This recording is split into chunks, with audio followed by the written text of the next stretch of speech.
জুলাই সনদ বাস্তবায়নের ক্ষেত্রে সরকারকে প্রশ্নবিদ্ধ করছে একটি তথাকথিত গুপ্ত সংগঠন, যারা এখনো সেই আওয়ামী লীগের মদতপুষ্ট হবেই তাদের তথ্যপত্র বাস্তবায়ন করতে চলেছে সেই জামাত ইসলাম।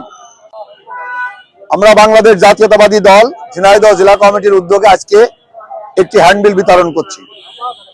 হ্যান্ডবিল বিতরণ করার লক্ষ্য উদ্দেশ্য একটাই, আপনারা জানেন গত সংসদ নির্বাচনের পূর্বে বাংলাদেশের 5 আগস্টের পরে জুলাই সনদ নিয়ে যে প্রশ্নবিদ্ধ হয়েছিল, সেই জুলাই সনদ পার্লামেন্টের দক্ষিণ প্লাজায় সমস্ত দল ঐক্যবদ্ধভাবে 30টি বিষয়কে উল্লেখ করে জুলাই সনদে স্বাক্ষর করেছিল।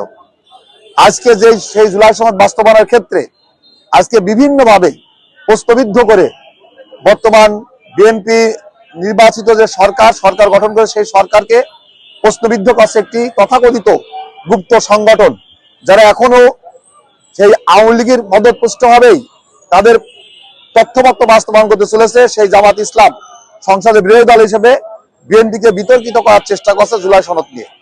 আসলে জুলাই সনদ বিএনপি অক্ষর অক্ষর বাস্তবায়ন করতে চায় এবং এবারে তারা বদ্ধভাবে তারা ঐক্যবদ্ধভাবে সিদ্ধান্ত, এবং আমাদের প্রধানমন্ত্রী বারবার বলছে জুলাই সনদের একটি অক্ষরও আমরা বাদ দেব না, সমস্ত কিছু আমরা বাস্তবায়ন করতে চাই। এবং সেই বাস্তবায়ন করার ক্ষেত্রে বিভিন্ন প্রতিবন্ধকতা সৃষ্টি করে, মত সৃষ্টি করে বিএনপির বিরুদ্ধে বিভিন্ন অপপ্রচার করা হচ্ছে।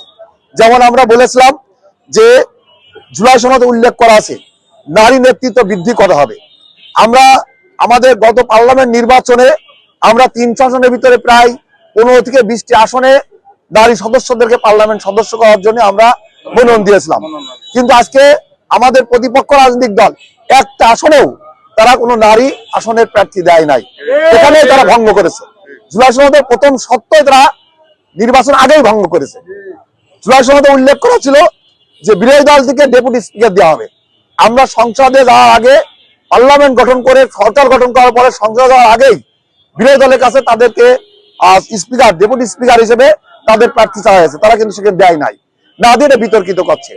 এবং অনেক ইস্যুগুলো আছে যে ইস্যুগুলো তারা বাস্তবায়ন করার ক্ষেত্রে একমত পোষণ না করে তারা বিভিন্নভাবে বিএনপিকে বিতর্কিত করায় তারা ফয়দলাটার চেষ্টা করছে। তারই ধারাবাহিকতা উল্লেখ করে আমরা আজকে আমাদের এই হ্যান্ডবিল বিতরণ করছি, যেটা আমাদের মাননীয় প্রধানমন্ত্রী এই হ্যান্ডবিলটা এবং আমাদের মাননীয় আইনমন্ত্রী জিয়াদার সন্তান উনি একদম আইনের ব্যাখ্যা দিয়ে হ্যান্ডবিলটা করেছেন। হ্যান্ডবিলটা পড়লে আমরা বিস্তারিত আপনারা জানতে পারবেন। এইটা আমরা মানুষের মাঝে আজকে প্রচারণা করছি।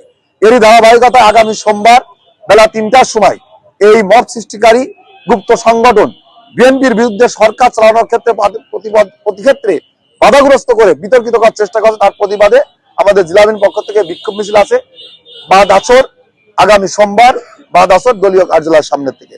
আপনারা আপনাদের মাধ্যমে আমাদের এই প্রচার করার জন্য আপনাদেরকে ধন্যবাদ জানিয়ে শেষ করি। সবাইকে ধন্যবাদ।